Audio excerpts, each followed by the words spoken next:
Good morning बच्चों। पिछले video में मैंने इस एक्सरसाइज के 4 क्वेश्चन बताए थे। आज मैं 5वें से बताने जा रहा हूँ। सभी लोग बोर्ड में की तरफ ध्यान दें। देखिए 5वां क्वेश्चन क्या कह रहा है, the capacity of cuboidical tank. Capacity मतलब क्या होता है? जहाँ कैपेसिटी की बात करें, कैपेसिटी का मतलब यहाँ पे क्षमता नहीं है। कैपेसिटी का मतलब होता है इसका वॉल्यूम, मतलब इसके अंदर क्या क्षमता है रखने की, पूरा वॉल्यूम की बात हो रही है। तो ज़रा गौर करें। तो इसका जब सॉल्यूशन करेंगे तो आपको वॉल्यूम दिया गया है, देखो कितना, 50,000 लीटर्स। 50,000 लीटर दिया हुआ है वॉल्यूम, और लेंथ कितनी दी गई है, एल का मान दिया है 2.5 मीटर, और इसकी डेप्थ कितनी दी गई, मतलब ऊंचाई 10 मीटर, और आपसे कह रहा है इसकी ब्रीथ निकालें, मतलब चौड़ाई आपको निकालनी है इसकी। ज़रा गौर करें, एक बार दोबारा पढ़ता। Capacity of cubicle tank is 50,000 litre of water. एक क्यूबॉइड के आकार के टैंक की जो है कैपेसिटी जो है या वॉल्यूम जो है कितना है, 50,000 लीटर रखने का है। And find the breadth of the tank. Tank की आपको ब्रेड्थ निकालनी है। If it's length and depth are respectively 2.5 metre and 10 metre. यदि इसकी ब्रेड्थ, यदि इसकी क्या लिखा है, लेंथ एंड डेप्थ, लेंथ और डेप्थ क्या है, मतलब लंबाई और ऊंचाई क्या क्या है। लंबाई है 2.5 मीटर और ऊंचाई कितनी है 10 मीटर। तो देखें ज़रा, क्योंकि हम जानते हैं यहाँ LBH मीटर में है, तो वॉल्यूम भी हमारा किस में होना चाहिए, मीटर क्यूब में होना चाहिए। तो बताओ, वॉल्यूम को मीटर क्यूब बनाने के लिए लीटर से हम जानते हैं 1 metre cube is equal to क्या होता है, 1000 लीटर। तो 1 लीटर बराबर क्या हो जाएगा, 1/1000 मीटर क्यूब, मतलब आपको 1000 से इसमें डिवाइड करना पड़ेगा। तो जब हम यहाँ पे ऐसे लिखेंगे इसको 50,000/1000, इसको ऐसे डिवाइड करेंगे तो आ जाएगा आपका 50 मीटर क्यूब। तो वॉल्यूम कितना हो गया, 50 मीटर क्यूब। आ रहा है बच्चों समझ में? वॉल्यूम कितना हो जाएगा, 50 मीटर क्यूब। तो इस तरह से पहले वॉल्यूम को मैंने मीटर क्यूब में चेंज किया, कितने से डिवाइड किया। अब वॉल्यूम का फॉर्मूला लगाएंगे। वॉल्यूम इज इक्वल टू होता है L into B into H. Volume की जगह अभी आपने 50 मीटर क्यूब निकाला था, 50 लिख देंगे। L की वैल्यू है 2.5, B का मान दिया नहीं है, H का मान है 10 मीटर। अब यहाँ से B की वैल्यू निकालेंगे तो आ जाएगा 50/2.5 इंटू 10। पॉइंट हटाएंगे, जीरो बढ़ा लेंगे, 25 से इसको काटो, 25 2 जा 50, 20 आ जाएगा। अब 10 से इसको डिवाइड करेंगे तो आ जाएगा 2। तो B की वैल्यू आ जाएगी 2 मीटर। कितनी आ जाएगी, 2 मीटर। अब क्वेश्चन नंबर अगला देखते हैं। बच्चों मेरे ख्याल से समझ में आ गया होगा आप लोगों को। आ गया कि नहीं आ गया? चलो आगे देखो। तो इसका क्वेश्चन नंबर फर्स्ट हो चुका है, मतलब 5 नंबर क्वेश्चन हो गया।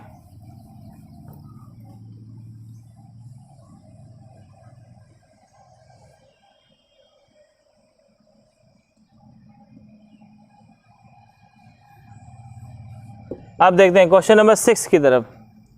लिखा है village having a population of 4000। मतलब एक विलेज है जिसमें पॉपुलेशन कितनी है, 4000, मतलब उस गांव में 4000 पीपल हैं। कितने लोग हैं, 4000 पीपल। समझ में आ रहा है? अब और क्या कह रहे हैं, रिक्वायर 150 लीटर वाटर पर हेड पर डे। मतलब एक व्यक्ति को पर डे, मतलब एक दिन में 150 लीटर चाहिए पानी, और कितने पीपल हैं, 4000। तो यहाँ पे देखो कैसे करेंगे।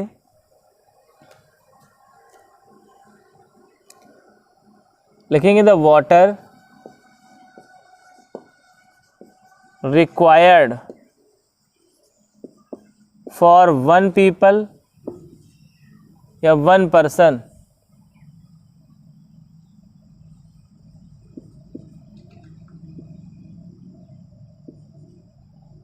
फॉर 1 डे, फॉर 1 डे कितना भाई? 150 लीटर ना। The water required for 1 person for 1 day, मतलब एक व्यक्ति को एक दिन में पानी कितना चाहिए? 150 लीटर। कितने पीपल हैं उस गांव में?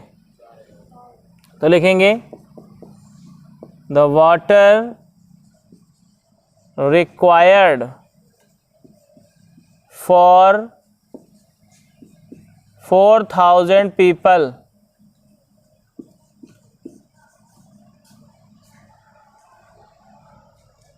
For 1 day. इधर देखें तो क्या हो जाएगा? 4000 से 150 लीटर में इंटू कर देंगे, 15 4 जा 60 होता है, कुल मिला के आ जाएगा 6 लाख लीटर। 6 लाख लीटर मतलब अगर 4000 व्यक्ति पूरे पानी पीते हैं, मतलब पानी यूज़ करते हैं, तो एक दिन में कितना पानी यूज़ कर डालेंगे? 6 lakh litre, 6000 litre, sorry 6 lakh litre. आप ज़रा गौर करें। तो अब ये आपसे कह रहा है, देखो ज़रा ध्यान देना, it has a tank measuring, मतलब इस गांव में एक टैंक है जिसकी मेजरमेंट क्या है? 20 मीटर, 15 मीटर और 6 मीटर, मतलब 20 मीटर लेंथ है इसकी, 15 मीटर इसकी ब्रेड्थ है और हाइट कितनी है? 6 मीटर। अब आप बताओ इसका जब वॉल्यूम निकालोगे, वॉल्यूम किस में आएगा? मीटर क्यूब में आएगा। और आपका वॉल्यूम किस में दिया है? लीटर में। तो इस लीटर को क्या करें? मीटर क्यूब में पहले चेंज कर लो। मीटर क्यूब में चेंज करने के लिए क्या करना पड़ेगा? इसमें 1000 से डिवाइड कर देंगे तो बन जाएगा मीटर क्यूब। इस चीज़ का ध्यान रखना, बाकी आपका सवाल हो जाएगा। तो 600 क्या हो जाएगा? Metre cube. बोलो आया बेटा समझ में? तो एक पर्सन को कितना चाहिए? 600 मीटर क्यूब। अब देखें जरा, लेट करो, let find the maximum number of wooden, sorry find the, क्या लिखा है? For how many days will the water this tank last. तो लिख लेना, let the water of this tank last for n days. कितने दिन के लिए? मतलब देखो ये जो टंकी में पानी था, पूछा जा रहा है इस टंकी का पानी जब पूरे गांव के लोग यूज़ करेंगे तो कितने दिन चलेगा? तो हमने क्या मान लिया? n दिन चलेगा। तो यहाँ लगाएंगे अकॉर्डिंग टू क्वेश्चन। अब अकॉर्डिंग टू क्वेश्चन में क्या होगा? एक दिन में पूरे गांव के लोग कितना पानी पी रहे हैं या कितना पानी यूज़ कर रहे हैं? 600 मीटर क्यूब कर रहे हैं। n दिन में कितना करेंगे? का एक सवाल है। n इंटू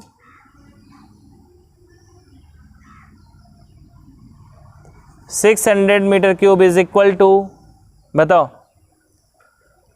एक दिन में 600 मीटर क्यूब पानी यूज़ कर रहे हैं गांव वाले, तो n दिनों में कितना करेंगे? n से इंटू हो जाएगा। अब ये जो पानी इनको मिल रहा है ये कहाँ से मिल रहा है?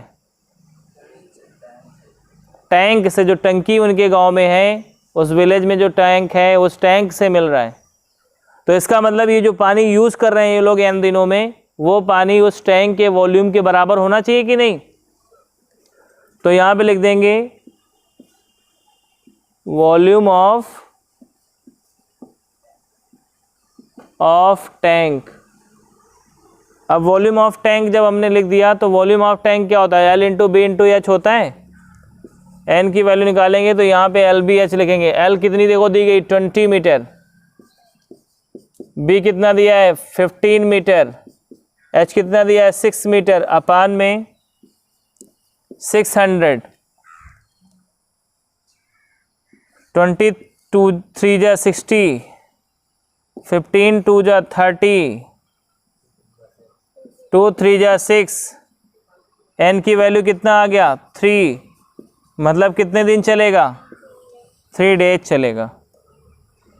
बच्चों आया समझ में कि नहीं? एक बार दोबारा समझ ले, सवाल भी बहुत ही अच्छा था। ये बताया जा रहा था कि एक गांव में 4000 लोग रहते हैं, जिसमें कि एक व्यक्ति को 150 लीटर पानी मतलब 150 लीटर पानी की आवश्यकता होती है, समझे ना, पर डे के हिसाब से। अब ये कह रहा है कि बताइए टंकी का जो पानी है वो कितने दिन चलेगा, जबकि टंकी की लंबाई चौड़ाई ऊंचाई दे दी गई। मतलब एक बार टंकी को भर दिया गया, इसके बाद अगर गांव वाले यूज़ करें तो कितने दिन में ख़त्म कर डालेंगे। तो आपसे नंबर ऑफ़ डेज पूछ रहा था। तो हमने क्या किया, सबसे पहले क्या निकाला, सबसे पहले हमने निकाला कि 4000 लोगों को कितने पानी की आवश्यकता होगी। तो हमने देखो 4000 से 150 में इंटू कर दिया, तो यहाँ से आपका आ गया 6 लाख लीटर। चूँकि हमने देखा कि उसकी टैंक की लंबाई चौड़ाई ऊंचाई सब किस में, मीटर में थी, तो इसलिए इसको मीटर क्यूब में बदला। मीटर क्यूब में बदलने के लिए, लीटर को मीटर क्यूब में बदलने के लिए आपको क्या करना पड़ता है, 1000 से डिवाइड करना पड़ता है। तो आपने इसमें 1000 से डिवाइड कर दिया, तो आ गया 600 मीटर क्यूब। अब हमने माना कि ये पानी, टंकी का जो पानी वो 3 दिन मतलब n दिन तक चल जाता है, तो एक दिन में 600 मीटर क्यूब आ रहा है, तो n दिन में कितना हो जाएगा, n इंटू 600 मीटर क्यूब। अब वो टंकी की वॉल्यूम के बराबर होगा, इसलिए टंकी की वॉल्यूम के बराबर करके n की वैल्यू निकाल देंगे। तो इस तरह से 3 आ जाएगा, ठीक है। 3 डेज। नहीं आ रहा है समझ में? आगे देखते हैं क्वेश्चन नंबर 7।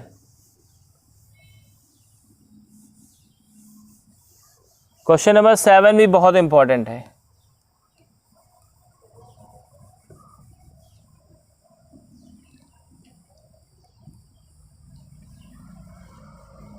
देखें, लिखा है wooden measures 40 metre, 25 metre and 10 metre. Find the maximum number of wooden crates each measuring 1.5 metre, 1.25 metre, 0.5 metre that can be stored in the godown.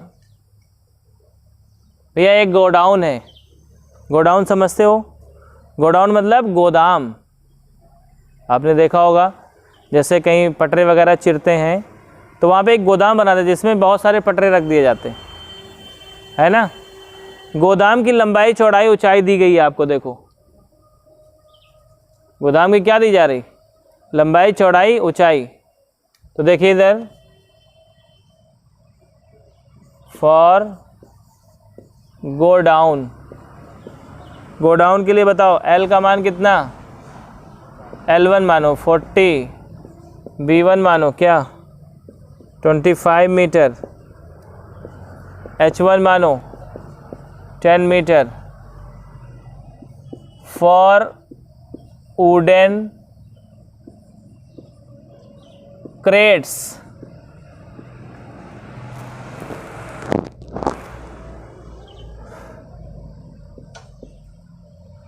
Wooden crates के लिए बताओ लेंथ कितनी होगी, L2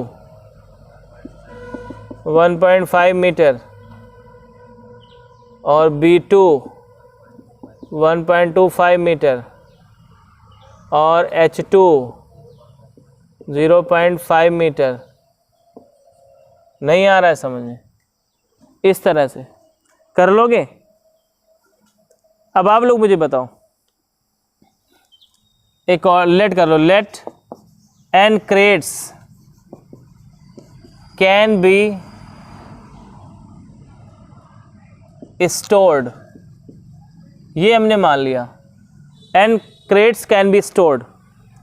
अब आपके पास दिमाग होगा तो आपको ये समझा सकते हैं। देखो जरा कैसे, एक जैसे रूम है आपके पास, उसकी लंबाई चौड़ाई ऊंचाई दी गई, उसके अंदर पूछा जा रहा है कितने पटरे रखे जा सकते हैं, क्रेट्स रखे जा सकते हैं जिनकी लंबाई चौड़ाई ऊंचाई दी जा रही।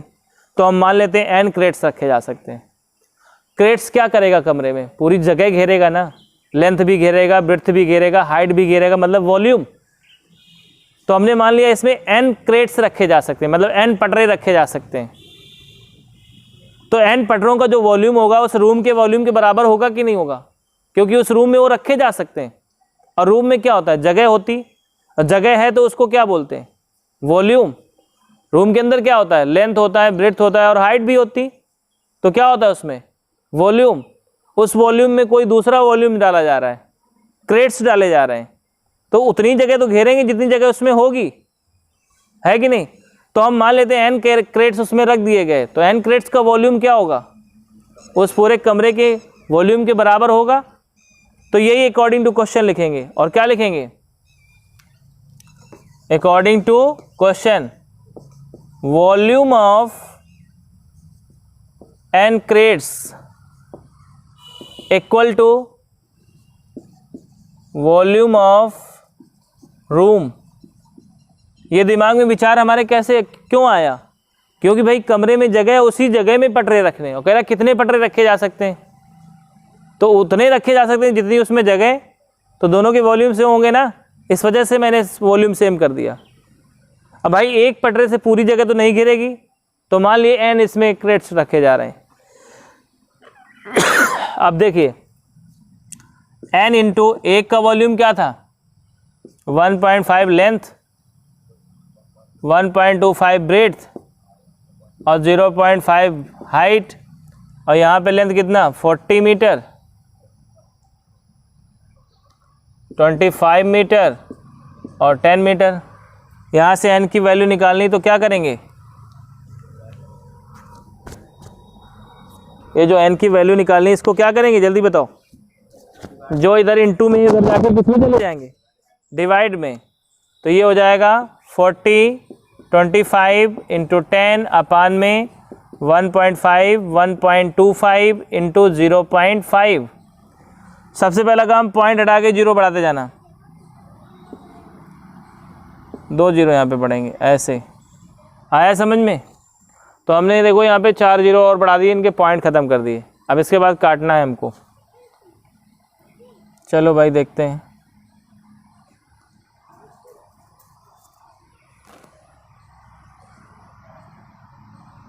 वन 1.5 मीटर था, ठीक है। तो जल्दी से काटते हैं इसको। 125 से इसको ये पर 25 से काटो, 25 बन जाए 25, 5 बार में चला गया। इसके बाद 5 8 जा 14, 5 8 जा 40। अब 5 से इसको काटो, 5 2 जा, अब फिर 5 से काटो, 5 3 जा 15, 5 4 जा 20,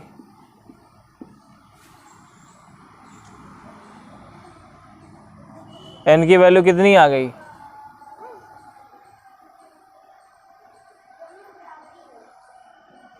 देखो भाई 8 इंटू 4000 अपान में 3 बचेगा। हाँ 32,000 अपान में 3 से काटो इसको, 3 1 जा 3, 3 6 जा 18, 3 6 जा 18, 3 6 जा 18,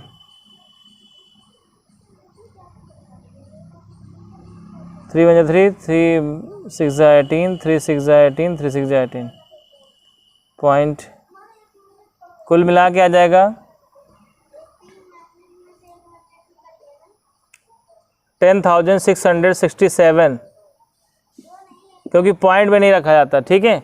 0.6 है मतलब एक बढ़ा सकते हो इसमें, तो कितने रखे जाते, 10,667।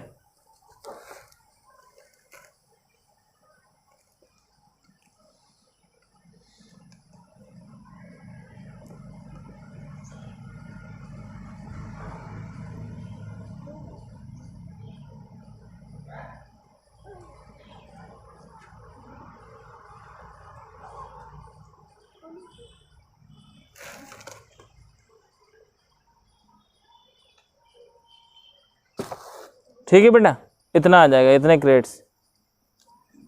इसमें मेरे ख्याल से एक कुछ मिस्टेक है इस सवाल में। मिस्टेक ये है कि यहाँ पे 10 की जगह 15 रखा हुआ है, तब इसका आंसर मैच करेगा। तो उसमें कोई दिक्कत नहीं है, जो दिया होगा आप उस हिसाब से करेंगे, ठीक है। बाकी करने का तरीका तो बिल्कुल सही है ना। कैलकुलेशन एकदम सही है। तो यहाँ पे देखो आया 10,666.6 आया, तो 0.6 का मतलब होता है 0.6 नहीं रखा जाता, तो 0.6 को हम एक बढ़ा सकते हैं इसमें, तो 67 कर देना बस। अब देखें आगे क्वेश्चन नंबर 8।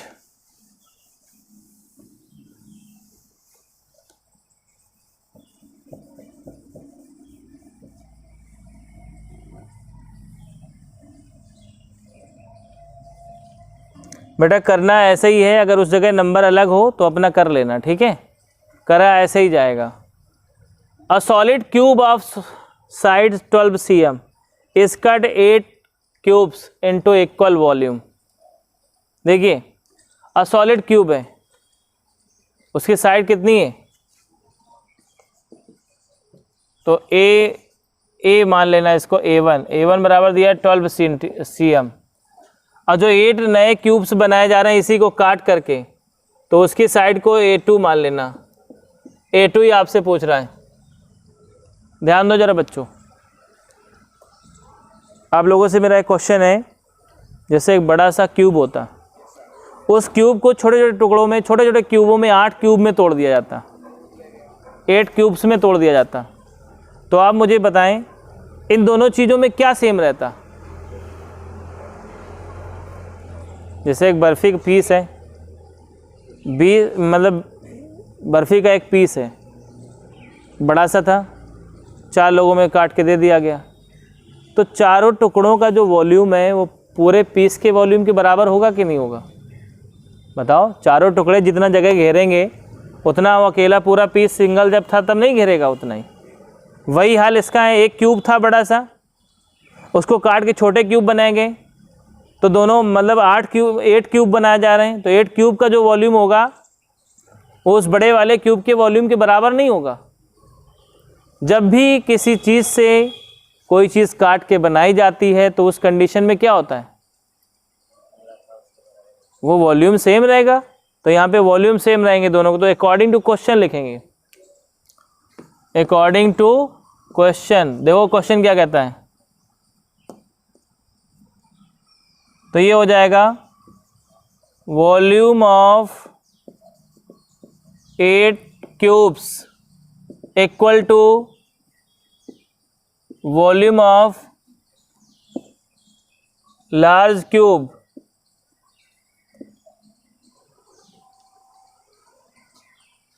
अब देखो वॉल्यूम ऑफ क्यूब क्या होता है, ए क्यूब होता है, ए का क्यूब करो,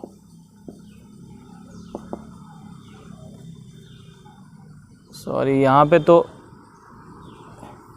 ये स्मॉल वाले क्यूब हैं तो वो छोटे वाले उधर हैं, तो वहाँ पे क्या रखोगे, A2 का क्यूब। A2 तुमने उसकी साइड मानी ना, let side of small cube be A2 ऐसे मान लेना, और यही A2 आपको निकालना है। तो A2 का क्यूब इज इक्वल टू क्या हो जाएगा, 12 का क्यूब हो जाएगा।